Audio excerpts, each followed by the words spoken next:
नमस्कार मित्रों, स्वागत है आप सभी का हमारे YouTube चैनल धार्मिक विचार पर। मित्रों, आज के इस वीडियो में हम जानेंगे राधा रानी के जीवन की 10 अनजानी बातें जो शायद ही आपको पता होगी। तो चलिए इस रोचक कहानी का आनंद लेने के लिए वीडियो के अंत तक जरूर बने रहें। और हाँ, अभी तक आपने हमारे चैनल को सब्सक्राइब नहीं किया तो जरूर कर लीजिए, ताकि हमारी हर आने वाली धार्मिक और पौराणिक कहानी आप तक आसानी से पहुंच सके। मित्रों, श्रीमद् भागवत पुराण, विष्णु पुराण, ब्रह्म वैवर्त पुराण और स्कंद पुराण में श्री राधा रानी के बारे में वर्णन मिलता है।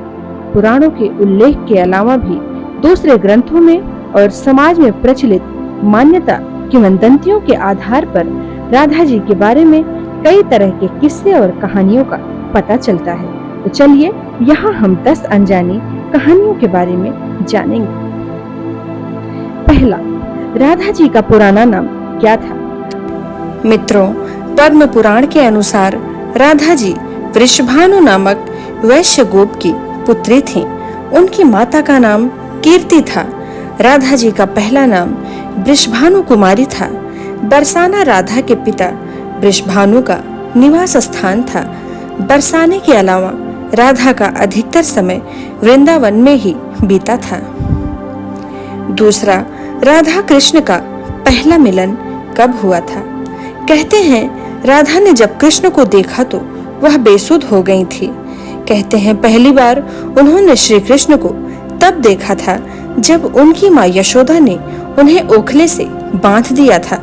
कुछ लोग कहते हैं कि वह पहली बार गोकुल अपने पिता वृषभानु जी के साथ आई थी, तब श्री कृष्ण को पहली बार देखा था। कुछ विद्वानों के अनुसार संकेत तीर्थ पर पहली बार दोनों की मुलाकात हुई थी।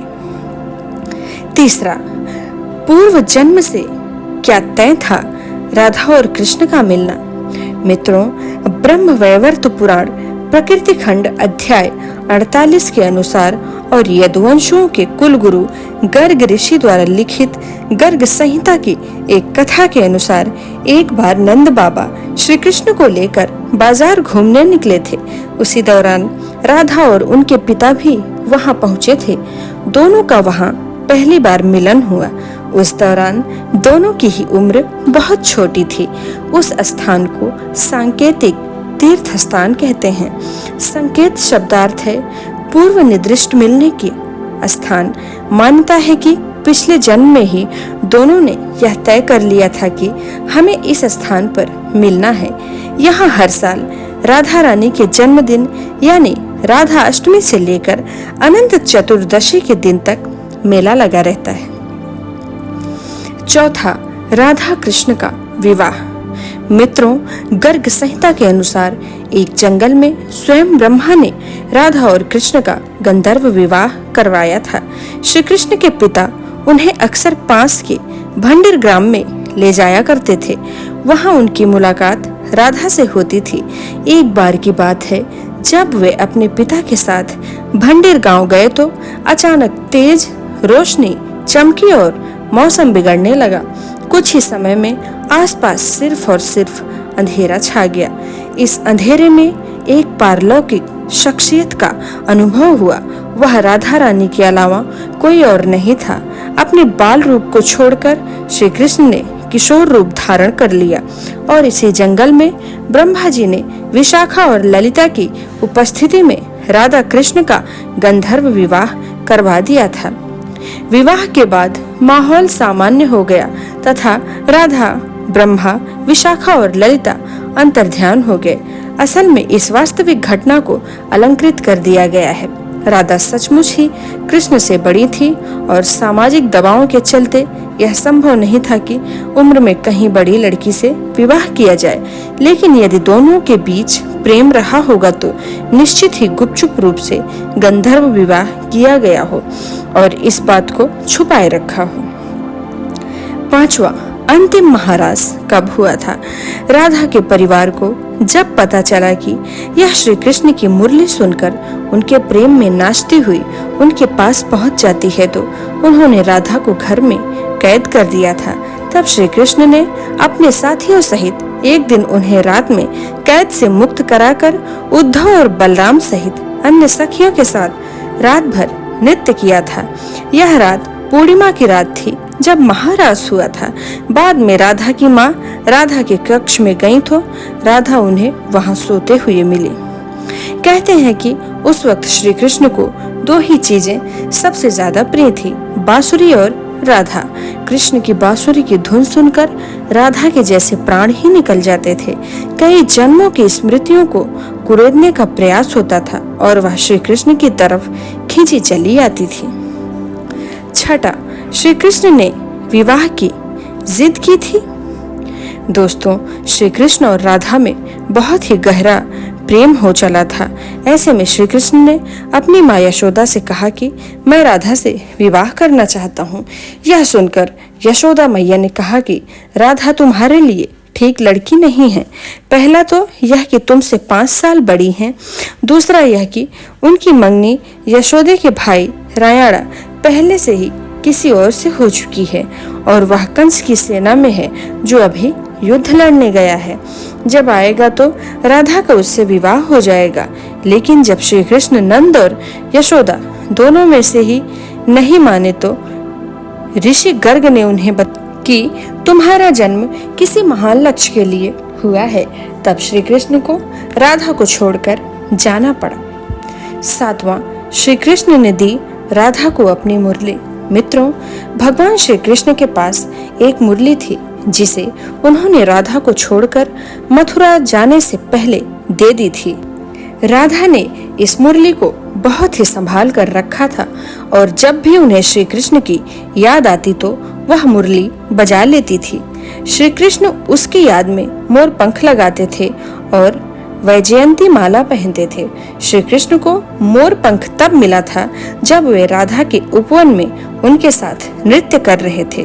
मोर का पंख नीचे गिर गया था तो उन्होंने उसे उठाकर अपने सिर पर धारण कर लिया था और राधा ने नृत्य करने से पहले श्री कृष्ण को वैजयंती माला पहनाई थी।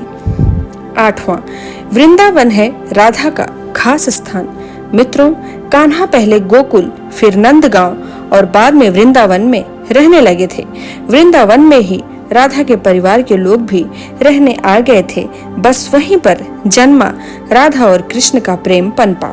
विष्णु पुराण में वृंदावन में कृष्ण की लीलाओं का वर्णन मिलता है। मान्यता है कि यहीं पर श्री कृष्ण और राधा एक घाट पर युगल स्नान करते थे। यहीं पर श्री कृष्ण और गोपियां आंख मिचौली का खेल खेलते थे। यहीं पर श्री कृष्ण और उनके सभी सखा सखियां मिलकर रास लीला करते थे। कृष्ण की शरारतों के कारण उन्हें बांके बिहारी कहा जाता है। यहाँ पर यमुना घाट के प्रत्येक घाट से भगवान कृष्ण और राधा की कथा जुड़ी हुई है। 9वां, रामायण से विवाह।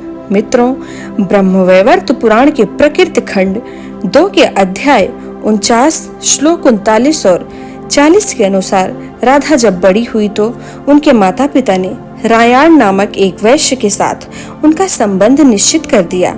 उस समय राधा घर में अपनी छाया का स्थापित करके खुद अंतर्ध्यान हो गई। उस छाया के साथ ही उक्त रायाण का विवाह हुआ। इसी श्लोक में आगे बताया गया है कि भगवान श्री कृष्ण की माता यशोदा का वह रायाण सगा भाई था जो गोलोक में कृष्ण का अंश और यहाँ यशोदा के संबंध से उनका मामा था। मतलब यह है कि राधा श्री कृष्ण की मामी थी।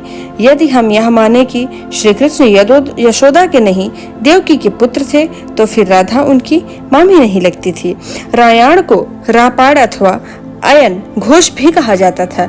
पिछले जन्म में राधा का पति रायाण गोकुल में श्री कृष्ण का अंशभूत गोप था। 10वां, कुरुक्षेत्र और द्वारिका में राधा। मित्रों, जब कृष्ण वृंदावन छोड़कर मथुरा चले गए तब राधा के लिए उन्हें देखना और उनसे मिलना और भी दुर्लभ हो गया। कहते हैं कि राधा और कृष्ण दोनों का पुनर्मिलन कुरुक्षेत्र में बताया जाता है, जहां सूर्य ग्रहण के अवसर पर द्वारिका से कृष्ण और वृंदावन से नंद के साथ राधा आई थी। राधा सिर्फ कृष्ण को देखने और उनसे मिलने ही नहीं, नंद के साथ गई थी। इसका जिक्र पुराणों में मिलता है। कहते हैं कि इसके बाद राधा और श्री कृष्ण की अंतिम मुलाकात द्वारिका में हुई थी। सारे कर्तव्यों से मुक्त होने के बाद राधा आखिरी बार अपने प्रियतम कृष्ण से मिलने गई। जब वे द्वारका पहुंची तो उन्होंने कृष्ण के महल और उनकी 8 पत्नियों को देखा। जब कृष्ण ने राधा को देखा तो वे बहुत प्रसन्न हुए। तब राधा के अनुरोध पर कृष्ण ने उन्हें महल में एक देविका के पद पर नियुक्त किया। कहते हैं कि वहीं पर राधा महल से जुड़े कार्य देखती थी और मौका मिलते ही वे कृष्ण के दर्शन कर लेती थी। एक दिन उदास होकर राधा ने महल से दूर जाना तय किया। कहते हैं कि राधा एक जंगल के गांव में रहने लगी थी। धीरे धीरे समय बीता और राधा बिल्कुल अकेली और कमजोर हो गई। उस वक्त उन्हें भगवान श्री कृष्ण की याद सताने लगी। आखिरी समय में भगवान श्री कृष्ण उनके सामने आ गए। भगवान श्री कृष्ण ने राधा से कहा कि वे उनसे कुछ मांग लें, लेकिन राधा ने मना कर दिया। कृष्ण के दोबारा अनुरोध करने पर राधा ने कहा कि वे आखिरी बार उन्हें बांसुरी बजाते देखना और सुनना चाहती हैं। श्री कृष्ण ने बांसुरी ली और बेहद सुरीली धुन बजाने लगे। श्री कृष्ण ने दिन रात बांसुरी बजाई। बांसुरी की धुन सुनते सुनते एक दिन राधा अपने शरीर का त्याग कर दी।